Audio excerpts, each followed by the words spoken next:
নমস্কার বন্ধুরা, দিদির রান্নাঘর উইথ ব্লগ চ্যানেলে আপনাদের প্রত্যেককে স্বাগত। দেখুন, আজকে নিয়ে চলে এসেছি ছানার কোফতা কারি, কিন্তু একদম ভিন্ন ধরনের, ভিন্ন স্বাদের। তো চলুন আজকের এই ছানার কোফতা কারিটা আমি কিভাবে করেছি দেখে নিন।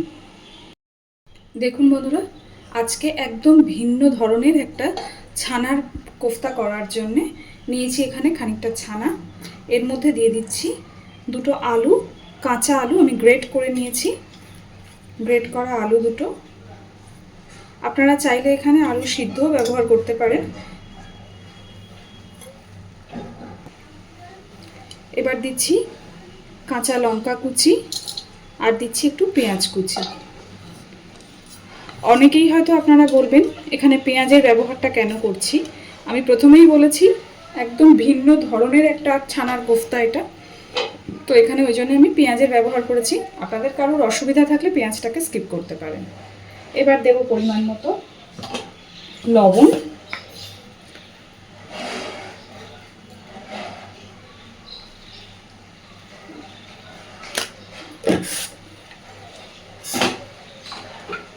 দিচ্ছি সামান্য পরিমাণে একটু হলুদ গুঁড়ো, খুব সামান্য হলুদ দিয়েছি, দিচ্ছি একটু গরম মশলা গুঁড়ো। সবই কিন্তু আমি খুব অল্প অল্প পরিমাণে দিচ্ছি, গরম মশলা গুঁড়োটাও খুব সামান্যই দিলাম।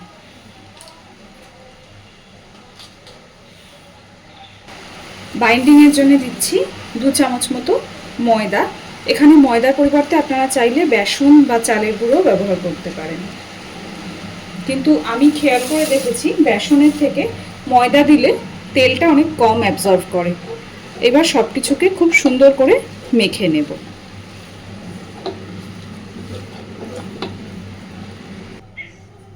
খুব সুন্দর করে সব কিছু মেখে নিয়েছি। এবার এটাকে এইভাবেই 10 মিনিট রেখে দেব। এদিকে একটা মশলা রেডি করে নেব। তার জন্য একটা বাটির মধ্যে নিয়েছি 2 চামচ টক দই। এইবার এর মধ্যে দিচ্ছি লঙ্কা গুঁড়ো, ঝালটা আপনারা আপনাদের স্বাদ অনুযায়ী বুঝেই ব্যবহার করবেন। দিচ্ছি ধনে গুঁড়ো, এবার দিচ্ছি একটু জিরে গুঁড়ো,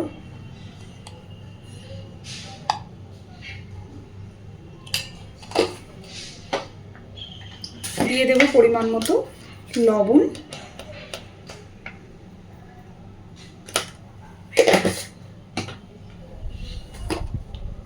দিচ্ছি হলুদ গুঁড়ো,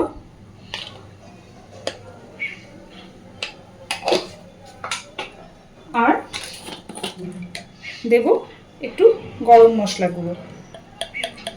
খুব বেশি পরিমাণে না, অল্প পরিমাণে একটু গরম মশলা গুঁড়ো।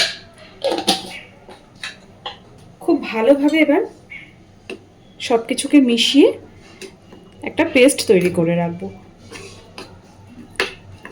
প্রয়োজনে একটু জল দেব।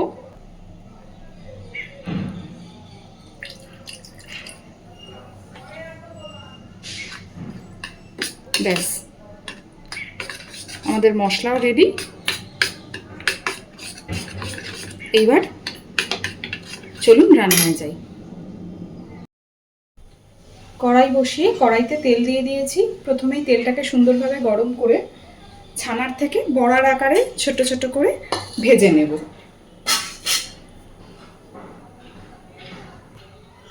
তেল সুন্দর গরম হয়ে গেছে। এইভাবে আগে সুন্দর করে কোফতাগুলো ভেজে নেব। কোফতা বলুন, ছানার বড়া বলুন, যাই বলুন, এটুকু বলতে পারি স্বাদটা দুর্দান্ত। নর্মালি যেরকম ছানার কোফতা আমরা বানিয়ে খেয়ে থাকি তার থেকে একদম আলাদা, অন্যরকম।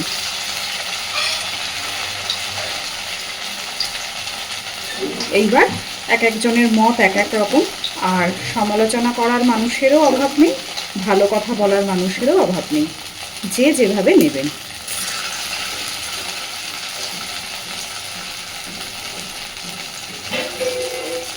তো এইভাবে প্রত্যেকটা বড়াকে সুন্দর করে আগে ভেজে নেব।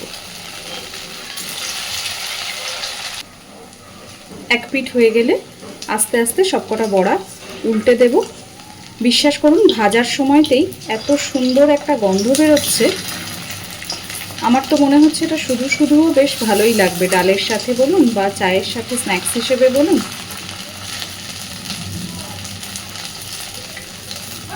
তো এইভাবে উল্টে পাল্টে সবকটা বড়া আগে ভেজে নেব।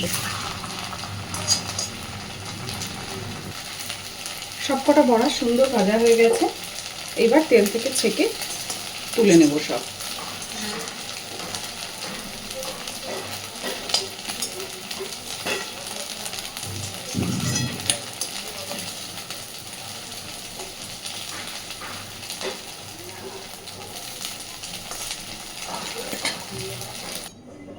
কড়াইতে বেশ অনেকটা পরিমাণেই তেল আছে, আর আমি তেল দেব না। এবার এর মধ্যে দিয়ে দেবো 1 চামচ ঘি।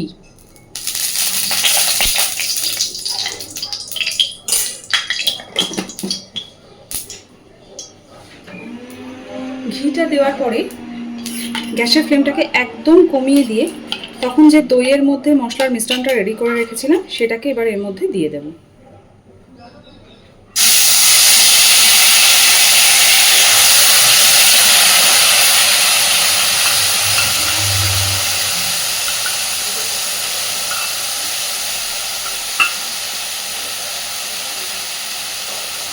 এই পর্যায়ে কিন্তু গ্যাসের ফ্লেমটা একেবারেই বাড়াবেন না, একদম কমিয়ে রেখেই রান্নাটা করবেন। দিয়ে দেবো সামান্য পরিমাণে মশলার বাটি ধুয়ে একটু জল।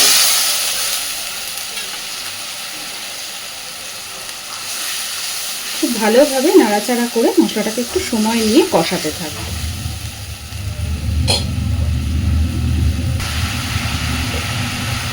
দিচ্ছি অল্প একটু চিনি,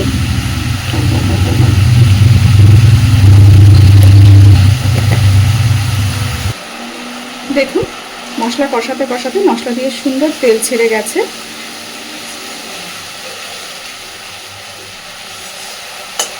আমি কিন্তু এই রান্নাটার মধ্যে কোনো রকম ফোড়নেও কিছু ব্যবহার করিনি, সুন্দরভাবে তেল ছেড়ে গেছে মশলা থেকে। এবার দিয়ে দেব খুব সামান্য পরিমাণে জল। এইবার আমি গ্যাসের ফ্লেমটাকে বাড়িয়ে দিলাম, আর যে পাত্রের মধ্যে আমি ছানার বড়াটাকে মেখে রেখেছিলাম সেই পাত্রটা ধুয়ে এখানে দিয়ে দিচ্ছি অল্প পরিমাণে একটু জল। জলটাকে খুব ভালোভাবে আগে একটু ফুটিয়ে নেব। দেখুন খুব সুন্দর করে গ্রেভি ফুটিয়ে নিয়েছি, বেশ অনেকটা কমে এসেছে, মানে একদম যতটা ফুটিয়ে নেওয়া সম্ভব। গ্যাসের ফ্লেমটাকে এরকমভাবে বাড়িয়ে দিয়ে ভালো করে ফুটিয়ে নিয়েছি, কারণ ছানা যেহেতু অলরেডি একটু নরম জিনিস, খুব আর বড়া ভাজাই আছে, তাই জন্য খুব বেশি ফোটানোরও দরকার নেই। এইবার এর মধ্যে ভেজে রাখা সমস্ত বড়াগুলো দিয়ে দেব, দিয়ে মিনিট 2-3 আরও ভালোভাবে ফুটিয়ে নেব।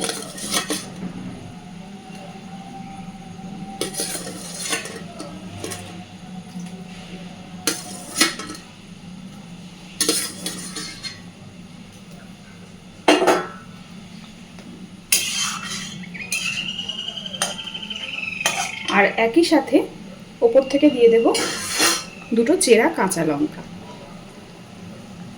খুব সুন্দর একটা কাঁচা লঙ্কার একটা সুন্দর ফ্লেভার তরকারিটার মধ্যে অ্যাড হয়ে যাবে। এবার আরও মিনিট 2-3 ভালোভাবে এটাকে ফুটতে দেব। তো দেখুন বন্ধুরা, আমার আজকের এই সম্পূর্ণ ভিন্ন স্বাদের ছানার কোফতা কারি কিন্তু একদম রেডি। আপনারা কি নামে বলবেন সেটা আপনারাই ভালো বুঝবেন, তবে ছানার কোফতা কারিই বলুন বা ছানার বড়ার ডালনাই বলুন, যাই বলুন, ডালনাতে একটু আলু ব্যবহার করে, তো এখানে আমি আলু ছাড়াই করেছি। তো আমার আজকের রান্না কিন্তু একদম রেডি।